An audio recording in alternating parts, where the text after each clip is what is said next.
पास खड़े आदमी को इशारा करता है जो वहाँ पर गेम खेल रहा था। वो उसे समझाता है कि मैं बोल नहीं सकता। तो सर्जन कैक्टस और उसके एक साथी को देखते हैं जो एक गुंडे की सर्जरी कर रहे थे। बेटी लियू से पूछ रही थी क्या तुम ठीक हो लियू? वो उसे देखकर डर जाता है कि कहीं वो भी पानी में न गिर जाए। वो इशारे से उसे कहता है दूर हटो। कहानी के शुरू में हम लियू नाम के एक बच्चे को देखते हैं जो अपने मॉम डैड के साथ कश्ती में सैर कर रहा था, पर अचानक से वो पानी में गिर गया था और डूबने लगता है। कश्ती का पंखा लगने से उसके गले पर बहुत गहरी चोट लगती है जिस वजह से उसका काफी खून निकल गया था। उसके मॉम डैड जल्दी से उसे हॉस्पिटल लेकर जाते हैं जहाँ पर डॉक्टर लियू की मॉम से कहते हैं कि हमें जल्दी आपके बेटे का ऑपरेशन करना होगा वरना उसकी आवाज हमेशा के लिए जा सकती है। अगर हमने ऑपरेशन ना किया तो हो सकता है वो कभी भी ना बोल सके। पर यहाँ लियू की मॉम डॉक्टर्स को ऑपरेशन करने से मना कर देती है क्योंकि वो बहुत ज्यादा डरी हुई थी और कहती है मेरे बेटे को गॉड ठीक करेंगी। इसके बाद यहाँ से कहानी कई साल आगे चली जाती है जहाँ पर टेक्नोलॉजी बहुत ज्यादा एडवांस हो गई थी। लियू भी अब बड़ा हो गया था लेकिन वो अभी भी बोल नहीं सकता था। शाम को लियू अपनी दोस्त से मिलने जाता है जिसका नाम नादरा था। वो उसके लिए एक तोहफा लाई थी। जब वो उसे खोलता है तो उसमें मोबाइल फोन था। वो कहती है ये तोहफा इसलिए है ताकि हम दोनों मैसेज पर एक दूसरे से बात कर सके क्योंकि लियू बोल तो नहीं सकता था। इतनी टेक्नोलॉजी के दौर में भी लियू इन चीजों से बहुत दूर था। उसको मोबाइल फोन भी सही तरह से चलाना नहीं आता था। उसकी दोस्त नादरा उसको फोन भी चलाना सिखाती है। ये दोनों एक क्लब में जाते हैं। दोनों यहीं पर नौकरी किया करते थे। लियू यहाँ पर बारटेंडर था तो वहीं पर नादरा वेट्रेस की जॉब करती थी। वहीं पर दो आदमी नादरा को छेड़ने लगते हैं। वो गलत तरीके से उससे बात कर रहे थे। ये बात वहाँ पर खड़ा नादरा का एक दोस्त भी देख रहा था। वो उसे बाहर लेकर चला जाता है और पूछता है क्या तुमने पैसों का इंतजाम किया? वो कहती है नहीं, अभी तक तो नहीं और ना ही लियो को मैंने अपनी पुरानी जिंदगी के बारे में बताया है। ये सब बातें करके वो दोनों दोबारा से क्लब में जाते हैं और नादरा अपना काम फिर से शुरू कर देती है। लेकिन फिर से वही दो आदमी आकर दोबारा से उसके साथ बदतमीजी करने लगते हैं। इस बार उन दोनों को लियो ने देख लिया था। वो उनमें से एक आदमी को बाथरूम में ले जाकर मारने लगता है। नादरा लियो को समझाती है तुम्हारे गुस्से की वजह से हमारी जॉब जा सकती है। इसके बाद बार के गार्ड्स ने भी उन दो आदमियों को निकाल दिया था। अब तभी नादरा को एक आदमी की कॉल आती है जो उसको एक जगह का एड्रेस बता रहा था। जब वो उसको अपने हाथ पर लिखने लगी थी पर तभी लियो उसे अपनी छोटी सी डायरी देता है। नादरा उसी पर उस जगह का पता लिखती है। लियो अपने घर जब रात को सो रहा था तो उसे बाहर से किसी के रोने की आवाज आती है। जब ये जाकर देखता है तो बाहर नादरा थी जो जमीन पर बैठी रो रही थी। वो कहती है लियो मैंने तुम्हें कुछ बताना है जो बहुत जरूरी है। तभी लियो अपनी छोटी सी डायरी में उसे लिखकर बताता है कि तुमसे ज्यादा मेरी जिंदगी में जरूरी कुछ भी नहीं। वो कहती है लियो तुम मेरे बारे में कुछ भी नहीं जानते और ये कहकर वहाँ से जाने लगी थी। दूसरी तरफ दो सर्जन कैक्टस और उसके एक साथी को देखते हैं जो वहाँ पर एक गुंडे की सर्जरी कर रहे थे जिसको 5 गोलियां लगी थी। दरअसल वो एक बड़े आदमी के लिए ब्लैक मार्केट में काम किया करते थे जिसका एक बहुत बड़ा हैकिंग का डिपार्टमेंट था। मगर अब कैक्टस इस काम को छोड़कर अपनी बेटी को लेकर यहाँ से जाना चाहता था। इसीलिए उसने अपने बॉस से अपनी और अपनी बेटी की नकली आईडी बनाने का कहा था। कैक्टस वहाँ पर जिस गुंडे की गोलियां निकाल रहा था उसके साथी से पूछता है तुम्हारे बॉस कब तक मेरा काम करेंगे? वो कहता है बहुत जल्दी। लियो जब एक कॉफी शॉप में कॉफी पी रहा था उसके पास कैक्टस आता है।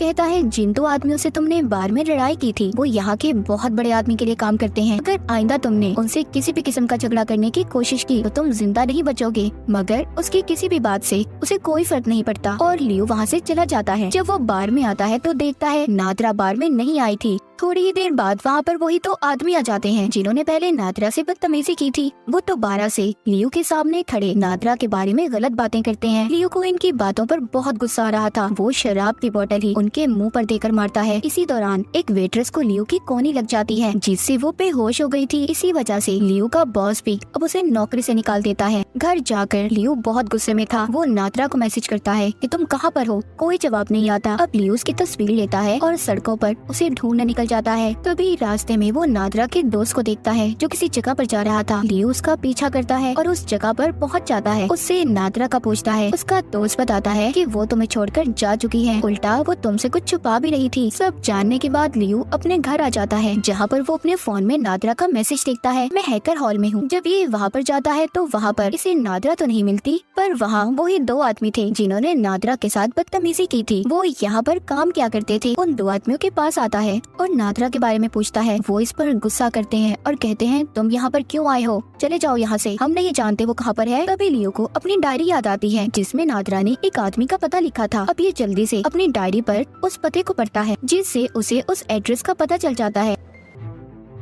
ये जल्दी से वहाँ पर पहुँचता है। जब ये जाकर दरवाजे की बेल बजाता है तो एक आदमी दरवाजा खोलता है जिसका हुलिया थोड़ा अजीब था। लियो जाते ही उसके घर में बहुत सारी लड़कियों की तस्वीरों को देखता है जो दीवार पर लगी हुई थी। वो आदमी कहता है ये सभी वो लड़कियां हैं जो मेरे साथ अब तक रह चुकी हैं। तभी लियो एक तस्वीर देखता है जिस पर नादरा लिखा हुआ था। वो आदमी कहता है ओ अच्छा ये लड़की, इसके साथ भी मैं रहा हूँ। वो आदमी ये समझ रहा था कि इसके पास लियो पैसे लेने आया है और इसको उसी आदमी ने भेजा है जो इसके पास लड़कियां भेजा करता था। इस आदमी की बात पर बहुत गुस्सा आता है जब ये नादरा के बारे में ऐसी बातें कर रहा था, इसलिए ये वही पैसे इसके मुंह में डालकर इसे बहुत मारता है। अब ये होटल में उसी आदमी के पास आया था जिसने नादरा को उस जगह पर भेजा था। वो उस आदमी से पूछता है नादरा कहाँ पर है? वो कहता है मैं नहीं जानता। तभी लियो उस आदमी को अपनी डायरी पर लिखकर बताता है कि तुम्हारे बॉस को पता है तुम उनकी वेट्रेस को गलत इस्तेमाल करके पैसे कमाते हो। उसको नादरा की तस्वीर भी दिखाता है जो उसे उस आदमी के घर से मिली थी। अब वो आदमी डर गया था। वो वहाँ पर बैठे गार्ड से कहता है कि इस आदमी को बाहर निकालो, ये मुझे कब से तंग कर रहा है। और अब भी नादरा के बारे में लियो को कुछ भी नहीं बताता। लियो उस आदमी के दिए हुए पैसे इसके मुँह पर फेंक कर चला गया था। वो अब स्विमिंग पूल में जाता है और बहुत चिल्लाता है क्योंकि वो परेशान हो गया था। उसे नादरा का कहीं भी पता नहीं चल रहा था। लियो को एक आइडिया आता है। वो अब एक मशीन के पास जाता है जो नंबर को ट्रेस कर सकती थी। लियो जानना चाहता था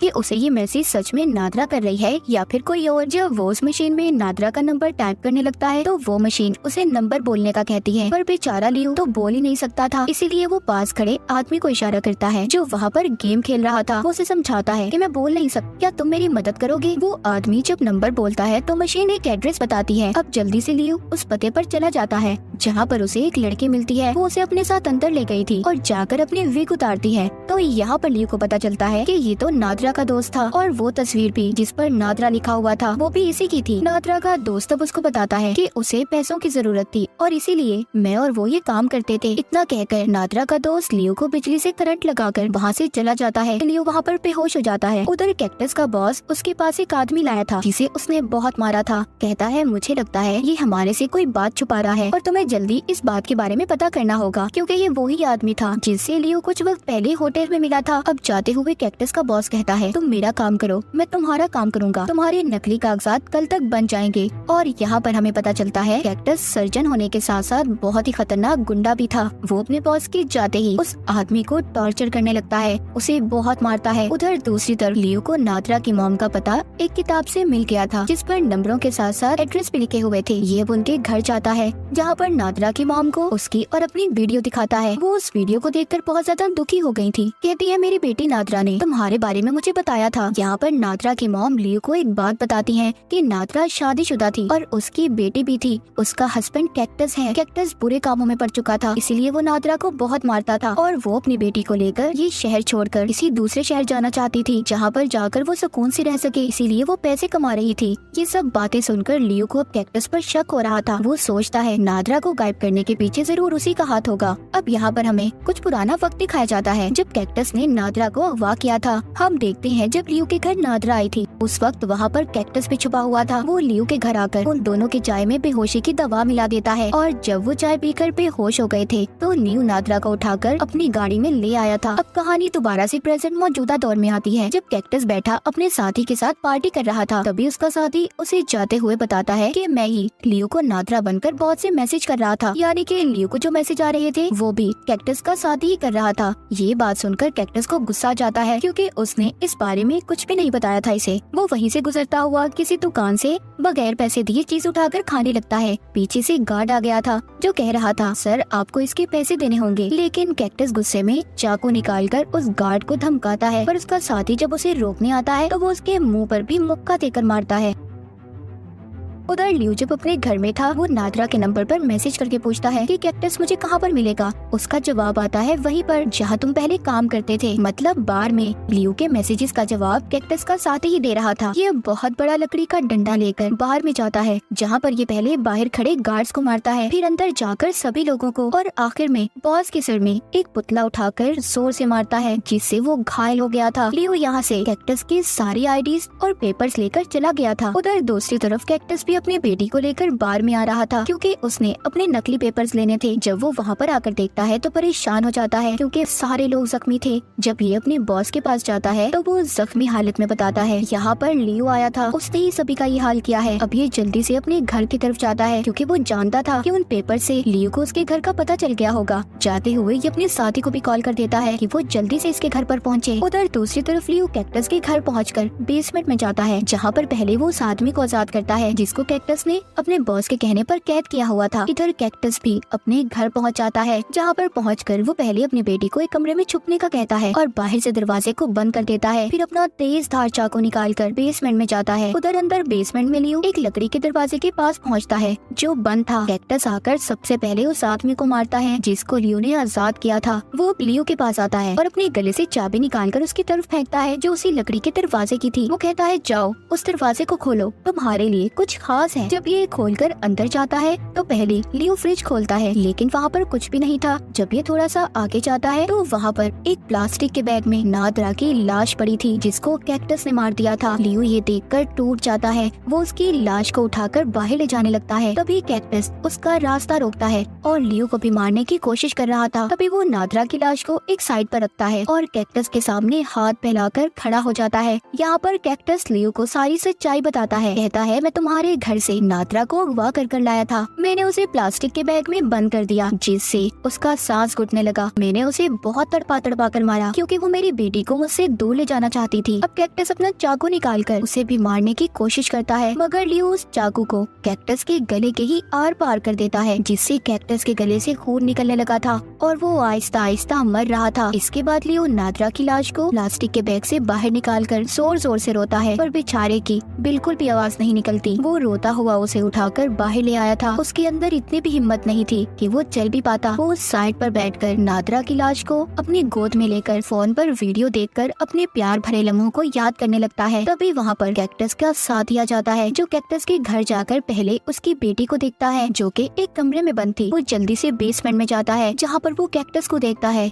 जो मर रहा था लेकिन ये उसकी मदद करने की बजाय उल्टा उसे कहता है तुमने मुझे बहुत मायूस किया है, हमेशा मेरी बेइज्जती की है, बदला लेने का वक्त आ चुका है। उसकी बेटी को भी ले जाता है। कैक्टस ये सब स्क्रीन में कैमरे की मदद से देख पा रहा था। वो जान चुका था कि वो उसकी बेटी के साथ अच्छा नहीं करेगा। ये देखकर वो मर गया था। इसके बाद वो जाकर लियो को भी बेहोश कर देता है और उसे अपने क्लिनिक में ले जाकर उसके गले का ऑपरेशन करता है। उसमें एक वॉइस बॉक्स डाल देता है। अगली सुबह वो लियो को गाड़ी में एक पुल पर ले जाता है जहाँ पर उसके साथ कैक्टस की बेटी भी थी। वो उसको गाड़ी से निकालकर पहले बेंच पर बिठाता है फिर उस पुल पर लगा जंगला खोल देता है। वो उसकी आवाज में लियो से सॉरी सुनना चाहता था। वो बार बार लियो से कहता है सॉरी बोलो, तुमने मेरे दोस्त कैक्टस को मारा है। पर लियो यहाँ पर कैक्टस के साथी को कस के पकड़ लेता है और पानी में छलांग लगा देता है और उसे तब तक पकड़ कर रखता है जब तक वो मर नहीं जाता। फिर लियो पानी के ऊपर आता है जहाँ पर पुल पर बैठी कैक्टस की बेटी लियो से पूछ रही थी क्या तुम ठीक हो लियो। वो उसे देखकर डर जाता है कि कहीं वो भी पानी में ना गिर जाए। वो इशारे से उसे कहता है दूर हटो पर वो नहीं हटती। अब लियो जब जोर से चिल्लाता है कि दूर हटो तो लियो की पहली बार आवाज निकलती है। उसने भी पहली बार अपनी आवाज को सुना था। वो पुल के ऊपर आ गया था जहाँ पर कैक्टस की बेटी उससे कहती है तुम्हारी आवाज कितनी फनी है ना। दोनों हंसने लगते हैं। वो कहता है मैं तुम्हें तुम्हारी नानी के पास ले जाऊंगा जो तुमसे बहुत प्यार करती है। और इसी के साथ ये कहानी यहीं पर खत्म